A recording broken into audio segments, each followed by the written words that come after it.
दोस्तों, एक महिला अपने 5 साल के बेटे को मिठाई में नींद की गोली मिलाकर दे देती है। उस मिठाई को खाने के बाद महिला का बेटा गहरी नींद में चला जाता है। अब उसके बाद महिला अपने पति को फोन करके घर पर बुलाती है। महिला चिकन बनाई हुई थी और साथ ही शराब भी लाकर रखी हुई थी। अपने पति को देती है चिकन खाने के लिए और साथ ही शराब भी देती है पीने के लिए। अब जो महिला का पति होता है बड़े चाव से चिकन खाता है और साथ ही शराब भी पीता है।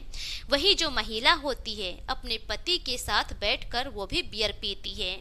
अब कुछ देर के बाद जो महिला का पति होता है बुरी तरह से नशे में चला जाता है। अब जो महिला होती है अपने पति को उठाकर बिस्तर पर लेटा देती है और साथ ही अपने पति के बगल में वो भी लेट जाती है।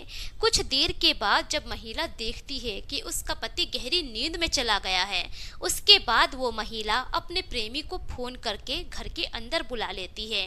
महिला का जो प्रेमी होता है घर के बाहर ही महिला के फोन का इंतजार कर रहा होता है।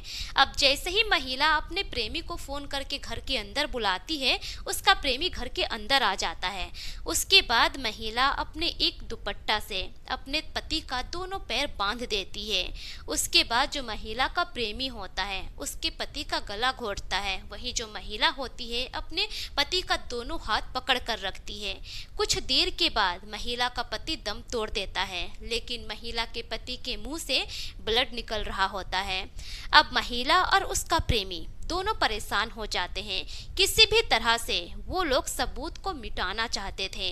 उसके बाद महिला अपने प्रेमी के साथ मिलकर अपने ही पति के डेड बॉडी को पहले बाथरूम में ले जाते हैं। पहले अच्छी तरह से नहलाते हैं। नहलाने के बाद साफ सुथरा कपड़ा पहनाया जाता है। उसके बाद प्लानिंग करके महिला का पति जिस बाइक से आया होता है उसी बाइक में महिला के पति को बैठाया जाता है। सबसे पहले महिला के 5 साल के बेटे को बाइक में सबसे आगे बैठाया जाता है। उसके बाद महिला का प्रेमी बैठता है। उसके बाद महिला के पति को बाइक में बैठाया जाता है। उसके बाद महिला बैठती है। सभी बैठकर अब बाइक से निकल पड़ते हैं। लगभग उस जगह से 25 किलोमीटर आगे चले जाते हैं और बीच मार्ग पर महिला के पति के शव को फेंक दिया जाता है और साथ ही उसके बाइक को भी वहीं पर गिरा दिया जाता है, ताकि लोगों को लगे कि यहाँ पर उसका एक्सीडेंट हुआ था और जिसकी वजह से उसकी मौत हो गई है। उसके बाद महिला अपने बेटे और प्रेमी के साथ वहां से फरार हो जाती है।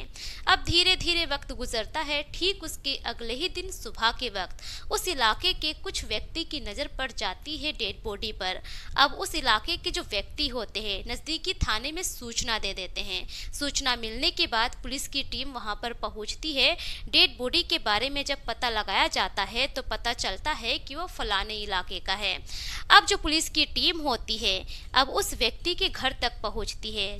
जब पुलिस मृतक के पिता से पूछताछ करती है, पूछताछ करने के दौरान मृतक के पिता कहते हैं कि साहब, मुझे सारा शक जा रहा है अपनी बहू पर, क्योंकि मेरी बहू का गांव के ही एक व्यक्ति के साथ कई सालों से प्रेम प्रसंग चल रहा है। हो ना हो मेरी बहू ने ही अपने प्रेमी के साथ मिलकर इस घटना को अंजाम दिया होगा। अब जो पुलिस की टीम होती है मृतक की पत्नी और उसके प्रेमी को ढूंढने में लग जाती है। कुछ ही घंटों के बाद पुलिस की टीम मृतक की पत्नी तक पहुंच जाती है और उसके प्रेमी को भी गिरफ्तार कर लेती है। गिरफ्तार करने के बाद जब दोनों को थाने लाकर दोनों से पूछताछ किया जाता है, तब जो मृतक की पत्नी होती है वो एक ऐसी कहानी बताती है, एक ऐसा राज बताती है जिसे जानने के बाद पुलिस के पैरों तले जमीन खिसक जाती है।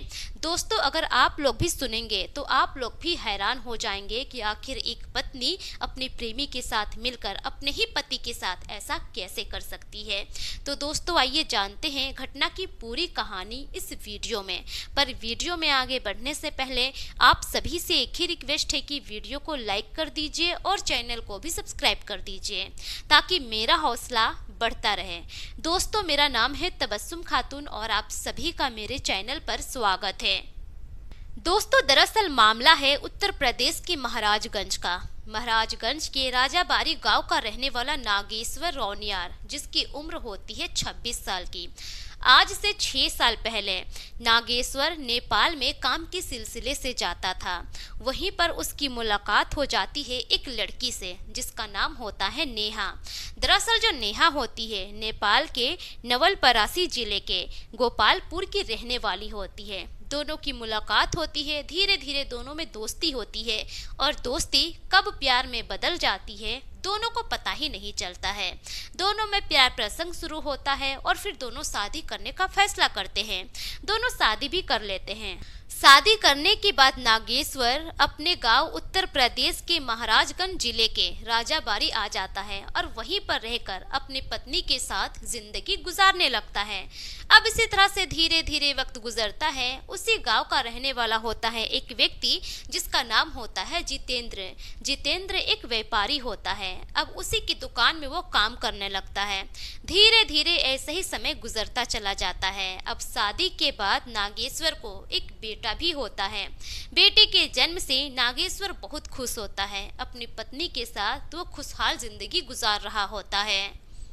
अब इसी तरह से धीरे धीरे वक्त गुजरता है। एक दिन की बात है कि जो नागेश्वर होता है वो मजाक मजाक में जितेंद्र को एक नंबर दे देता है और कहता है कि ये लो, एक लड़की का नंबर है, तुम चाहो तो उससे बात कर सकते हो। लेकिन जो जितेंद्र होता है वो लेने से मना कर देता है। नागेश्वर बार बार जिद करता है तो वो नंबर ले लेता है और उस नंबर पर फोन कर कर बातचीत करने लगता है। और वो नंबर किसी और का नहीं होता है बल्कि नागेश्वर की पत्नी नेहा का ही होता है। 2-3 महीने बाद जाकर जितेंद्र को पता चलता है कि वो तो नागेश्वर की ही पत्नी है। लेकिन तब तक जितेंद्र को बात करने की आदत पड़ चुकी थी नागेश्वर की पत्नी नेहा से। उसके बावजूद भी वो बातचीत करता रहता था। अब इसी तरह से सभी की जिंदगी आगे की ओर बढ़ रही होती है। लेकिन इसी बीच गलत कारोबार में लिप्त होने के कारण नागेश्वर को पुलिस ने NDPS एक्ट में जेल भेज दिया।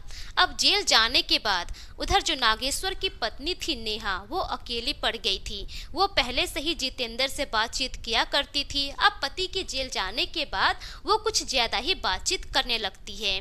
अब जो उधर जितेंद्र होता है जितेंद्र से मुलाकातें भी करने लगती है। धीरे धीरे करके दोनों का जो प्यार का सिलसिला होता है वो कुछ ज्यादा ही गहरा हो जाता है। नेहा और जितेंद्र एक दूसरे को बेइंतहा चाहने लगते हैं। उधर जो जितेंद्र होता है वो नेहा को अपना बनाने के लिए किसी भी हद तक जाने को तैयार हो जाता है। दोनों एक दूसरे के साथ जीने मरने की कस्में भी खा लेते हैं। इसी तरह से वक्त गुजरता है। लेकिन कुछ वक्त जेल में रहने के बाद अब जो नागेश्वर होता है वो रिहा होकर घर आ जाता है। जब वो घर आता है तो कुछ दिनों के बाद पता चलता है कि जितेंद्र के साथ उसकी पत्नी नेहा का गलत संबंध है। दोनों एक दूसरे से प्यार करते हैं। अब इस बात को लेकर जो नागेश्वर होता है अपनी पत्नी के साथ झगड़ा लड़ाई करने लगता है। वो इस बात के लिए मना कर रहा था कि तुम जितेंद्र से बात मत करो। लेकिन तब तक बहुत देर हो चुकी थी क्योंकि नेहा भी अब जितेंद्र को दिलो जान से चाहने लगी थी। दोनों पति पत्नी के बीच में अब इस बात को लेकर विवाद शुरू हो जाता है। झगड़ा इतना ज्यादा बढ़ जाता है कि मामला पुलिस तक पहुंच जाता है। पहले तो पुलिस वाले दोनों को समझाते हैं, सुलह करवाते हैं और घर भेज देते हैं। लेकिन उसके बावजूद भी मामला शांत नहीं होता है। अब जो नागेश्वर की पत्नी होती है नेहा वो कोर्ट में चली जाती है और तलाक के लिए केस फाइल कर देती है। उसके बाद वो अपने पति नागेश्वर से अलग हो जाती है और महाराजगंज शहर में जाकर एक किराए का मकान लेकर अपने प्रेमी जितेंद्र और अपने 5 साल के बेटे के साथ वहीं पर रहने लगती है। उसके बाद वो अपने पति नागेश्वर का फोन वगैरह भी सब ब्लॉक कर देती है। लेकिन उसके बावजूद भी नागेश्वर अपनी पत्नी को परेशान करता था। नए नए नंबर से अपनी पत्नी को फोन किया करता था और धमकी दिया करता था क्योंकि नागेश्वर नहीं चाहता था कि उसकी पत्नी उससे अलग हो। दोनों ने प्रेम विवाह किया था और नागेश्वर अपनी पत्नी से बहुत प्यार किया करता था। इस बात के वो बिल्कुल खिलाफ था। लेकिन जो उसकी पत्नी थी अब उसकी पत्नी को जितेंद्र से प्यार हो चुका था और जितेंद्र के खातिर ही वो अपने पति को छोड़ना चाहती थी। लेकिन धीरे धीरे ऐसा ही वक्त गुजरता है। काफी वक्त गुजरने के बाद भी नागेश्वर अपनी पत्नी को परेशान करना बंद नहीं करता है। यूं ही वो अलग अलग नंबर से फोन करके अपनी पत्नी को परेशान किया करता था। अब इस बात से नेहा बहुत परेशान हो जाती है। यह सारी बातें वो जितेंद्र को बताती है कि ऐसा ऐसा बात है, मुझे बहुत फोन किया करता है नागेश्वर और तरह तरह की बातें कहता है, बहुत परेशान करता है, क्या करूं कुछ समझ में नहीं आ रहा है। अब इसी बीच दोनों मिलकर प्लानिंग बनाते हैं। प्लानिंग के तहत साल 2025 सितंबर के महीने में 12 तारीख शुक्रवार की शाम को अब जो नेहा होती है वो अपने पति नागेश्वर को फोन करती है। फोन करके कहती है कि तुम मेरे घर आ जाओ, मैं तुम्हारे लिए कुछ बना रही हूँ और हम दोनों मिलकर वक्त गुजारेंगे। अब जो नागेश्वर होता है पत्नी की यह सारी बातें सुनकर बहुत खुश होता है। शाम के करीब 4 बजे वो अपना बाइक निकालता है और फिर महाराजगंज अपनी पत्नी के पास जाने के लिए निकल जाता है। उधर जो नेहा होती है प्लानिंग के तहत वो जाती है मेडिकल स्टोर से नींद की गोलियां खरीद कर लाती है और मिठाई भी लाती है। मिठाई में नींद की गोली मिलाती है और अपने 5 साल के बेटे को शाम के वक्त खिला देती है। अब वो मिठाई खाते ही कुछ देर के बाद नेहा का बेटा गहरी नींद में चला जाता है और वो सो जाता है। उसके बाद नेहा चिकन लाती है, शराब खरीद कर लाती है। बड़े ही अच्छे से वो पहले चिकन बनाती है। चिकन बनाकर वो रेडी कर देती है। तब तक जो उसका पति होता है नागेश्वर उसके घर पहुंच जाता है। नेहा अपने पति को घर के अंदर लेकर जाती है, बैठाती है। उसके बाद अपने पति के सामने वो चिकन रख देती है और फिर शराब का बोतल भी रख देती है। नेहा का जो पति होता है नागेश्वर वो बहुत खुश होता है और वो बड़े ही चाव के साथ चिकन खाता है और साथ ही शराब भी पीता है। नेहा भी अपने पति के साथ बैठी होती है। अपने पति के साथ बैठकर वो कुछ बियर भी पी लेती है। नेहा का पति नागेश्वर इतना ज्यादा शराब पी लेता है कि वो नशे में टल्ली हो जाता है। अब जब नेहा देखती है कि उसका पति कुछ ज्यादा ही शराब पी लिया है, उसके बाद नेहा अपने पति को बिस्तर पर लेटा देती है और खुद भी अपने पति के बगल में लेट जाती है। लेकिन कुछ देर के बाद नेहा देखती है कि उसका पति सो गया है। उसके बाद नेहा अपने प्रेमी यानी कि जितेंद्र को फोन करके बुलाती है अंदर। नेहा का जो प्रेमी होता है जितेंद्र वो घर के बाहर ही नेहा के फोन का इंतजार कर रहा होता है। अब जैसे ही नेहा फोन करती है जितेंद्र आता है घर के अंदर। उसके बाद नेहा अपने एक दुपट्टा से अपने ही पति के दोनों पैरों को बांध देती है। उसके बाद जितेंद्र नेहा के पति का गला दबाता है। वहीं जो नेहा होती है अपने पति के दोनों हाथों को कसकर पकड़ कर रखती है। कुछ देर के बाद नेहा का पति नागेश्वर दम तोड़ देता है। लेकिन नेहा का पति के मुंह से ब्लड निकल रहा होता है। दोनों बहुत परेशान हो जाते हैं क्योंकि दोनों सबूत को मिटाना चाहते थे किसी भी तरीके से। दोनों ने ये नहीं चाहा था कि लोगों को शक हो जाए कि उन दोनों ने मिलकर ही नागेश्वर को मारा है। अब दोनों एकदम से घबरा जाते हैं कि करे तो क्या करें। अब उसके बाद नेहा और जितेंद्र दोनों मिलकर बाथरूम में ले जाते हैं नागेश्वर की डेड बॉडी को। उसके बाद बाथरूम में ही उसको नहलाया जाता है। नहलाकर फिर से दूसरा कपड़ा पहनाया जाता है। उसके बाद जो जितेंद्र होता है नागेश्वर के ही बाइक को स्टार्ट करता है। सबसे पहले नेहा के 5 साल के बेटे को बाइक पर बैठाया जाता है। उसके बाद नेहा का प्रेमी जितेंद्र खुद बैठता है। उसके बाद नेहा के पति नागेश्वर को बैठाया जाता है उसी तरह से जिस तरह से एक आम इंसान बैठता है बाइक पर। उसके बाद खुद नेहा पीछे बैठ जाती है और अपने पति के डेड बॉडी को पकड़ लेती है कस के। उसके बाद वो लोग वहां से निकल जाते हैं। अब घर से लगभग 25 किलोमीटर दूर पहुंचने के बाद एक इलाका पहुंचता है जिस इलाके का नाम होता है सिंदोरिया निचलौला मार्ग पर। उस रास्ते पर पहुंचकर नेहा अपने पति के डेड बॉडी को बगल में फेंक देती है और साथ ही साथ जो उसके पति का बाइक होता है उस बाइक को भी वहीं पर गिरा देती है। उसके बाद नेहा अपने 5 साल के बेटे और प्रेमी जितेंद्र के साथ वहां से फरार हो जाती है। अब धीरे धीरे ऐसे ही वक्त गुजरता है। सुबह का वक्त हो जाता है। जैसे ही सुबह का वक्त होता है 13 तारीख की सुबह को अब उस इलाके के लोग वहां से गुजर रहे होते हैं। तभी एक व्यक्ति की नजर पड़ जाती है डेड बॉडी पर। अब सभी हैरान रह जाते हैं। धीरे धीरे उस इलाके में बात फैल जाती है।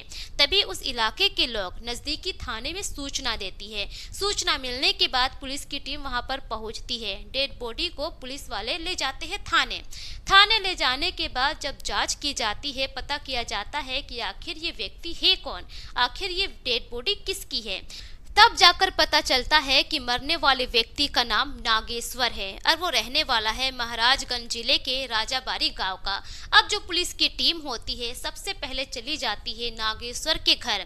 नागेश्वर के घर जाने के बाद वही जो नागेश्वर के पिता होते हैं, जिनका नाम होता है केशवराज, उनसे जब पूछताछ करती है, जब बताया जाता है कि आपके बेटे की मौत हो गई है, आखिर आपको किसी पर शक है क्या, तब जाकर नागेश्वर के पिता कहते हैं कि सर, मेरा शक तो मेरी बहू पर जा रहा है, क्योंकि मेरी बहू का इसी गांव के रहने वाले जितेंद्र के साथ प्रेम प्रसंग चल रहा है और काफी सालों से चल रहा है। मेरे बेटे से वो अलग होना चाहती थी, इसके लिए उसने केस में तलाक के लिए केस फाइल भी कर दिया है। हो ना हो इसके पीछे मेरी बहू और उसके प्रेमी का ही हाथ है।